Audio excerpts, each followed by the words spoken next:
This episode is brought to you by IT Pro TV, binge-worthy learning for IT teams. Why is it binge-worthy? It's learning presented in an engaging and entertaining talk show format that beats voice-over PowerPoint snooze fests. IT Pro TV offers an on-demand course library with more than 3,300 hours of content. Watch on your desktop, on the go, or in the comfort of your own living room. IT Pro TV is IT training you and your team actually want to watch, which means a better return on your learning investment. Get started with IT Pro TV for Teams with a special offer for Security Weekly listeners. Visit itpro.tv/Security Weekly to start a 7-day free trial and get 30% off a standard or premium IT Pro TV membership using the code SECWeekly30. Welcome back, everyone, to Enterprise Security Weekly. Excuse me. Wonderful to be back here. Thank you to our fine sponsors at itpro.tv. We use them, and you should too. Now, John, have you reviewed the stories for this week? Some interesting stuff going on. Some are pretty freaking fantastic, and some of them are just really weird. I kind of like the first one though, with Red Hat acquiring CoreOS. This is a big one. I mean, we've been talking about it. The idea of container and doing things like Kubernetes and orchestration across multiple different containers. This is clearly a game changer. If you're unfamiliar with like some cloud services, if you're unfamiliar with Docker, if you're unfamiliar with Kubernetes, it's now time to learn. In fact, you should have been learning that last year. And I think last year at the beginning, you and I were kind of talking about like Docker as like, yeah, that's kind of weird, some kind of dark magic. Right. And we both kind of got involved in it, and we both came to the same conclusion that, whoa, this is actually something that's going to fundamentally change the game. It's interesting. I run some of our Docker infrastructure on various Linux distributions, and I was just having a conversation today, and I was like, yeah, we're pretty much going to go towards CoreOS moving forward. And I was kind of hesitant at first because CoreOS was kind of weird when I played with it, but now seeing that Red Hat has made that acquisition, I'm like, enterprises are going to be using this. It's going to gain some commercial support and be really funded and backed by a major player in the industry. So, you know what? We probably need to standardize on CoreOS. And what's interesting is not only, so now Red Hat like owns CoreOS, but there's also like hardware providers as well that are supporting CoreOS. So I think as you bring your container environments internally or in the cloud, CoreOS is going to be one of those standards, and I think something that organizations are going to benefit from rather than going with some traditional hardware or traditional Linux OS. Yeah. So, I mean, that's exciting news to me, to be honest with you. I think it really... I think it's just a continuation of the trend, right? Yeah. And in all honesty, all joking aside, I think you and I were a little bit late coming into this trend. There's a bunch of people that were jumping on this much earlier, but it's now something that you just cannot ignore. Now, I had a question for you. What does CoreOS provide, since you said that you're running our Docker instances for Security Weekly, or at least some of them on top of CoreOS? What does CoreOS provide that, as far as like orchestration and management, that a traditional operating system wouldn't necessarily provide? It's a good question, John. I don't have a really good answer. From what I understand is CoreOS is specifically tuned to run Docker and containers on top of it versus a traditional Linux operating system.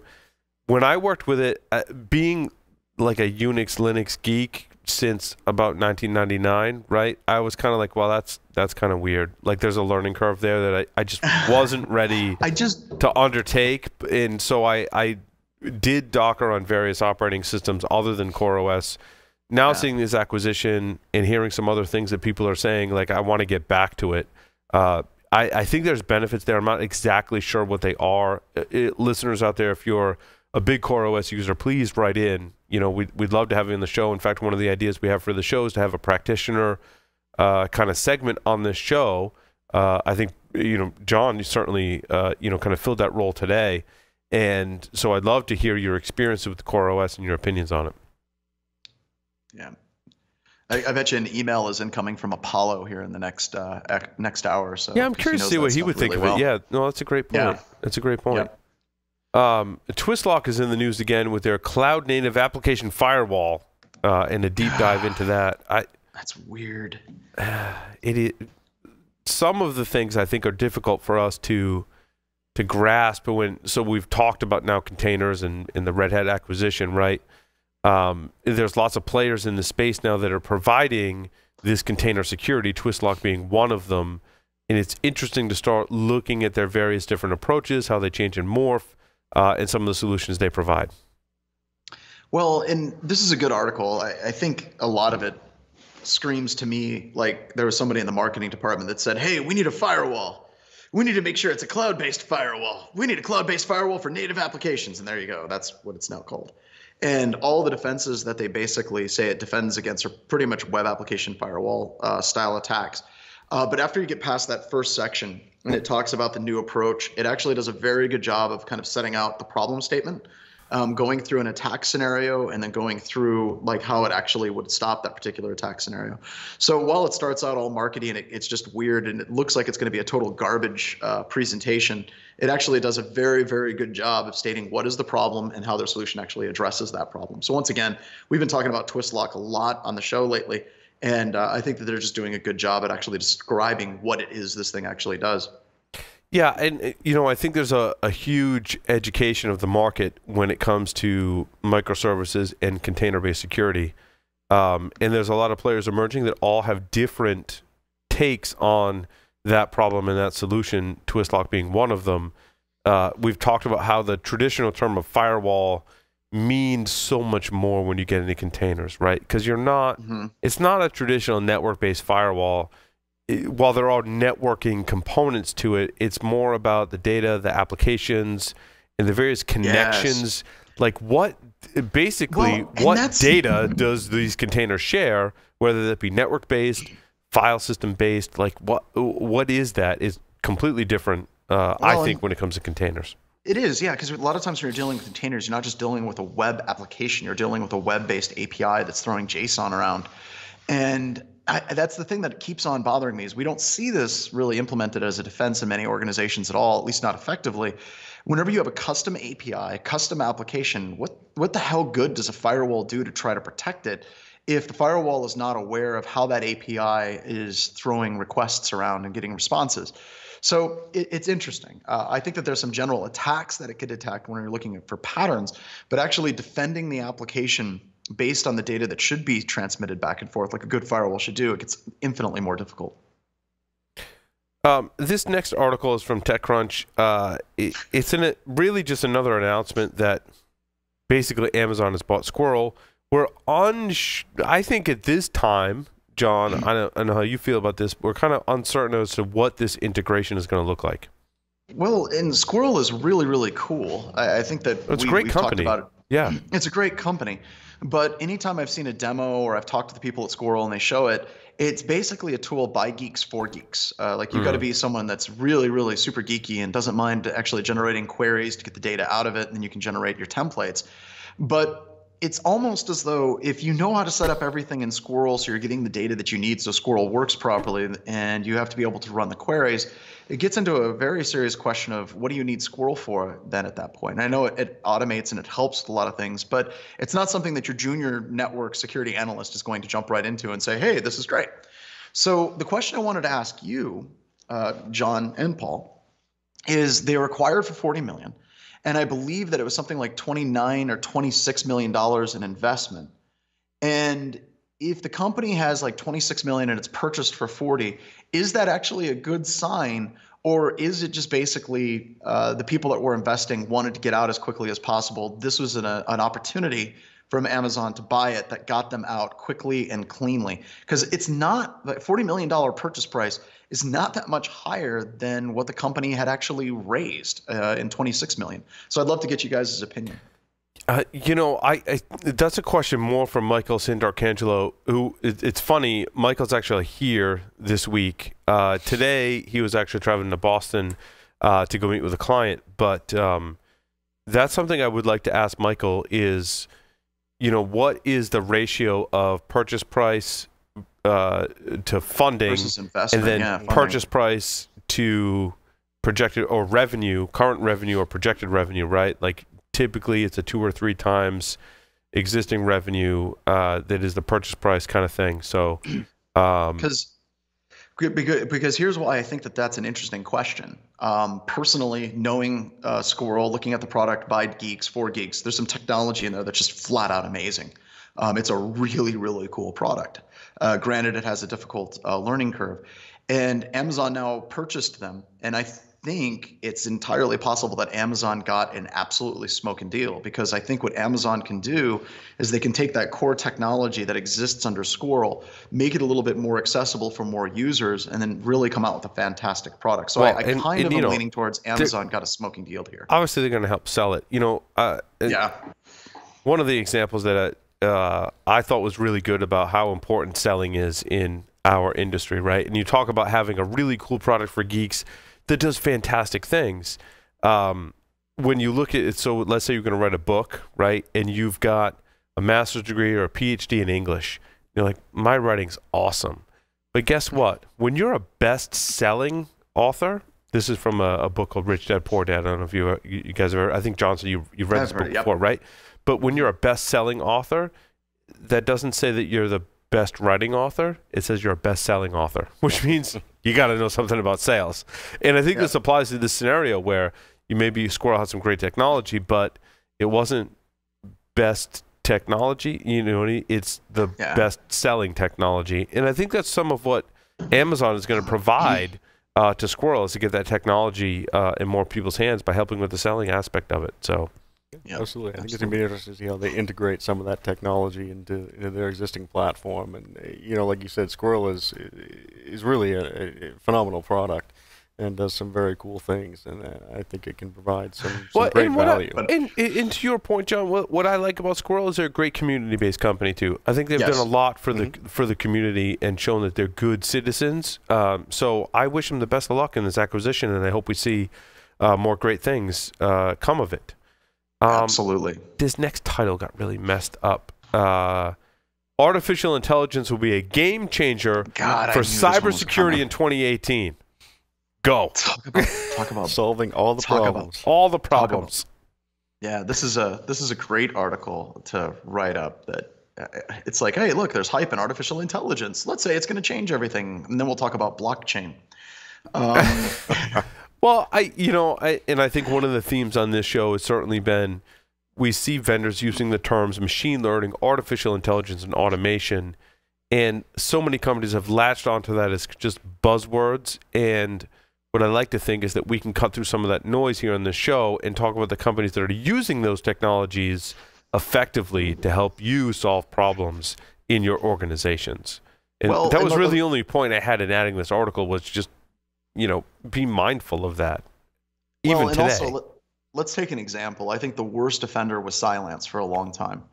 Whenever they were talking about artificial intelligence and everything it could do, it was basically they were selling a silver bullet. Right. And if you look at their website and their marketing, their marketing copy now, they backed off that quite a bit. It's still marketing copy, but they're not saying stop 100% attacks, stop all attacks, silence all hackers. They're not saying crap like that anymore, because I think there was a lot of people that held their feet to the fire, and I think BHIS and Security Weekly and Guardians and the people that we know and love and care for deeply were kind of part of that. And I'd like to see some of this, like that hype around artificial intelligence, take a big step back and breathe. Because as Paul, we've been talking about for a long time, the chess analogy, pure artificial intelligence, you need something on the scale of Deep Blue to beat a human being, to beat the best chess master in the world. But if you have some artificial intelligence algorithms, a little bit of machine learning, you couple that with a human being to make decisions, all of a sudden you have something incredibly powerful. And as long as you're looking at AI to supplement and kind of bolster your security team, you're going to do great. If you're using artificial intelligence to replace your security team, you're going to go down in flames, and you deserve to go down in flames. What is this partnership between Microsoft and Cisco? No idea. I was reading this one, my head was scratching. Yeah, my head's I was scratching spinning. my head. I was just, what the hell? Because I'd expect something from Cisco and Microsoft that would be a little bit cleaner as far as a press release, rather than showing up and read it quick. They say this just is, so they say Cisco has entered a new partnership that spells unique advantages for joint customers. Microsoft's extensive cloud know-how coupled with Cisco's network capabilities will enable support across the entire infrastructure for cloud to on-prem. And they very heavily mentioned Azure Express Route, which is that link between apparently cloud and on-premise based solutions. Yeah. I'm unsure as to really how this helps people and how these two big players are playing together. I think it's basically like Cisco's VPN now works with ExpressRoute, and there you go. That's the partnership. Well, I don't think and it's as a we've partnership. seen, I think it's just it's a great point, John. As we've seen in integrations, a lot of them are like a foundationless kind of integration, right? Like they're just saying, "Oh, hey, we're working together," and when you dig down to it, it's like what John mentioned. It's like, "Oh, yeah, like this one thing does this one thing with something else," and they just kind of make a big marketing hype about it. Which is unfortunate for us that are working in enterprise security today. You have people all the time. It's like, our product now integrates with ArcSight. It means it throws syslog. There's a quote here that I think that is kind of telling, though, if I can find it. All right, here we go. It says, customers will receive centralized support from our solutions experts who own issue management and resolution of networking issues to ExpressRoute networking with Cisco. And that, if I'm kind of reading between the lines on that, that looks to me like there were networking issues, and Cisco was blaming ExpressRoute, and ExpressRoute was blaming Cisco, and maybe they decided to get in a room and make it easier for people to troubleshoot these connections between these two. And I don't think that there's a lot here. This isn't an absolute game changer. It's like you said, this is just one of those bizarre little press releases. What I think along these lines, which is interesting in terms of integrations, BeyondTrust now integrates with McAfee EPO. For me, I can draw some more clear lines with this integration than the previous announcement. Okay. I'm just done. No, maybe not. Maybe not. Well, I think EPO is in a lot of enterprises today, and if you can take indicators from some other security product, apply that to EPO, I was kind of shocked to learn how, not shocked, but it was an education point for me, how many organizations are using EPO really effectively and are relying on that, and how integrations can really help them. John, I don't know if you've seen these types of integrations in the past or what they mean for organizations today. They honestly, they never really factor. And that's the hard thing is I hear about these integrations and how awesome they're going to be, but in the day-to-day stuff of what we're doing, it just doesn't matter at all. And that's kind of like the huge disconnect that I'm trying to get my head around. As we talk a lot of products, we talk about a lot of integrations, and in our testing, we're just not seeing it. Or if it's there, it's just not effective.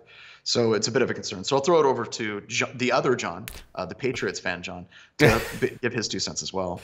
I absolutely agree. I think integrations can be a game changer when they're done correctly. But it's true. It's something. It's the rare case, though. It's something that that I think we as an industry we struggle with. To really make the most of those and to really see benefits out of those integrations.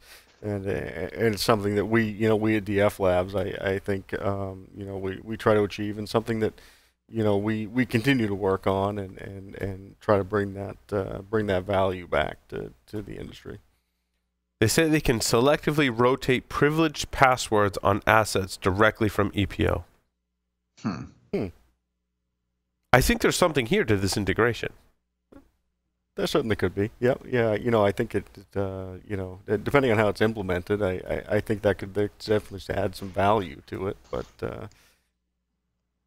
I don't know. I guess I used to work with someone that was that had worked with EPO in a management role, and was like, no, like it actually does really help. And so integrations with something like BeyondTrust, I think really helps. I don't know if you're skeptical about this or have more insights on this one. Please write in drop us a line. Yeah, drop us a line for sure. For sure. It's a fantastic product, and it's something that we integrate with, and it's something I think can add a lot of value. But I think it's something that the value really comes from how that's implemented and how that's done.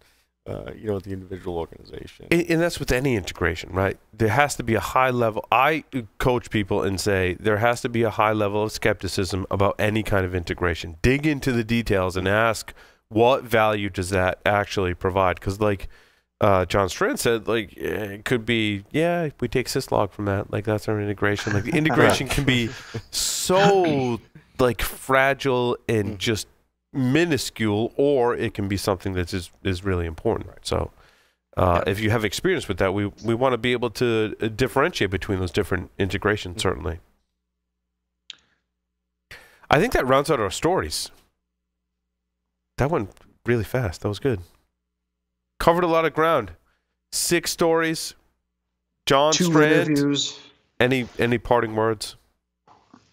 I guess I'll paraphrase Larry. Over and out, everybody. John Moran, thank you very much for appearing on this episode of Enterprise Security Weekly. Absolutely. Glad to be here. Thank you, everyone, for listening and watching this episode of Enterprise Security Weekly. We'll see you next time.